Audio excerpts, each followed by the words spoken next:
YouTube TV நேயர்களுக்கு வணக்கம். நாம் இன்றைக்கி இந்த பதிவில் என்ன பார்க்க போகிறோம் அப்படின்னு பார்த்தீங்கன்னா, குழந்தை பேருக்காக வந்தவருக்கு 15 மில்லியன் அளவு கவுண்டிங், அதாவது ஒலிகோஸ்பெரிமியா என்ற நிலை காணப்பட்டவருக்கு ஒரு எளிய மருத்துவத்தின் மூலமாக அவருக்கு அளவுக்கு அதிகமாக அபரிதமாக உயிரணுக்கள் உற்பத்தி ஏற்பட்டது. அந்த அனுபவ குறிப்பை நமக்கு அவர் ஷேர் பண்ணார். மருந்து எவ்வளோ நாள் எடுத்தார், எந்த மாதிரி ஃபாலோ பண்ணார், என்ன முன்னேற்றம் ஏற்பட்டது, அவருக்கு வயது எல்லாமே இந்த வீடியோ தொகுப்பில் பார்க்க போகிறோம்.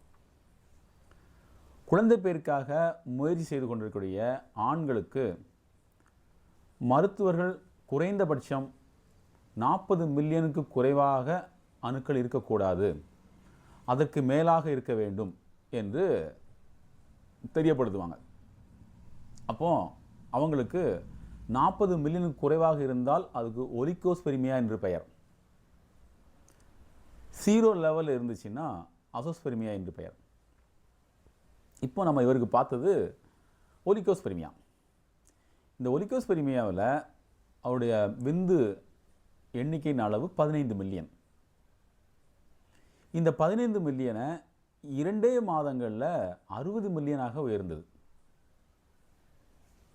அது எப்படி அப்படின்னு பார்த்தோம்னா, முதல்ல அவருக்கு சில வாழ்வியல் முறைகள், சில பயிற்சிகள் செய்து கொடுக்கப்பட்டோம். எப்படின்னு பார்த்தீங்கன்னா, தினமும் காலையில் 5 மணிக்கு எழுந்துச்சி குளிச்சிடணும். வாரத்தில் ஒரு நாள் எண்ணெய் தேய்ச்சி குளிக்கணும்.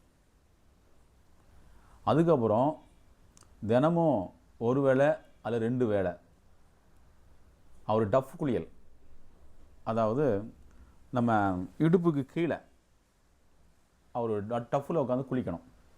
இந்த முறையை அவர் கையாண்டார். அதுக்கு பிறகு அவருக்கு மாப்பிள்ளை சம்பா அரிசி பயன்படுத்துறதுக்கு ஆரம்பித்தார். தினமும் ஒரு வேளை காலையில் ஒரு வேளை மாப்பிள்ளை சம்பா அரிசியை சமையல் பண்ணி சாப்பிட்டு வந்தாங்க. வழக்கம் போல் ஆணம், அதாவது குழம்புகள் எல்லாமே எடுத்துக்கிட்டாங்க. மத்தியாலம் என்ன பண்ணாங்கன்னா, ஒரு வேளை அந்த உணவில் முருங்கைக்கீரை கஞ்சி எடுத்துக்கிட்டாங்க. அதாவது நல்ல அரிசி குழைஞ்சி வரும்போது சீரகம், மிளகு, பூண்டு, கிராம்பு, பட்டை இதெல்லாம் போட்டு முடிச்சுட்டு இறக்கி வைக்கும்போது ஒரு கைப்பிடி அளவுக்குள்ள முருங்கைக்கீரையை போட்டு நல்லா கிண்டி வச்சு மூடி வச்சிட்டாங்க. இப்போது நமக்கு தேவையான அற்புதமான உணவு தயார். இந்த முருங்கைக்கீரையில் என்ன இருக்குதுன்னு கேட்டிங்கன்னா, நமக்கு தேவையான இரும்பு சத்துக்கள் அதிகமாக காணப்படுது. இது இரத்த ஓட்டத்தை அதிகப்படுத்துறதுக்கு பெரிதும் உதவி செய்யுது. இரவில் பார்த்திங்கன்னா அவருக்கு பார்லி அரிசி கஞ்சி கொடுக்கப்பட்டது. அதுக்கப்புறம் மருத்துவ முறையில் விதைகள் சூரணம், எல்லாமே நாட்டு மருந்து விதைகளை ஒரு 12 வகையான விதைகள், அத்தி விதை, அரச விதை, ஆல விதை, இதுபோல் நாட்டு ரக விதைகள் மொத்தம் ஒரு 12 விதைகள் கலந்த கலவையை அவருக்கு மருந்தாக கொடுக்கப்பட்டது. காலை ஒரு வேளை, மாலை ஒரு வேளை.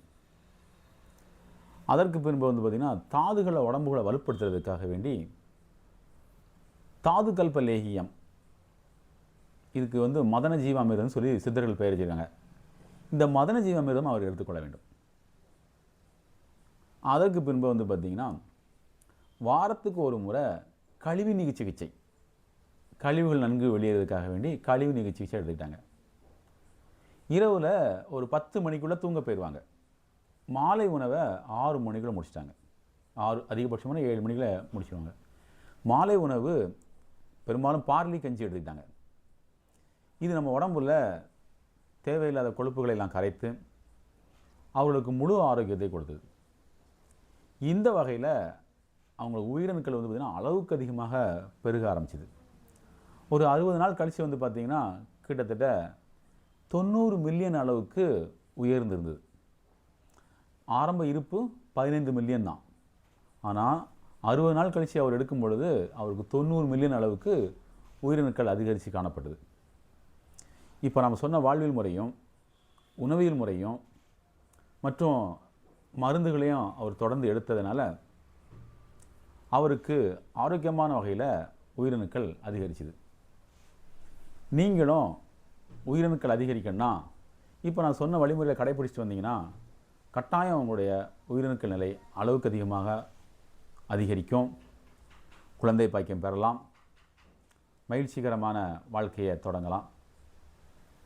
நம்ம சேனலை புதுசாக பார்த்துட்டு இருந்தீங்கன்னா இதுபோல் பல நல்ல தகவல் வந்துகிட்டே இருக்கும். சப்ஸ்கிரைப் பண்ணிட்டு பாருங்கள். நன்றி.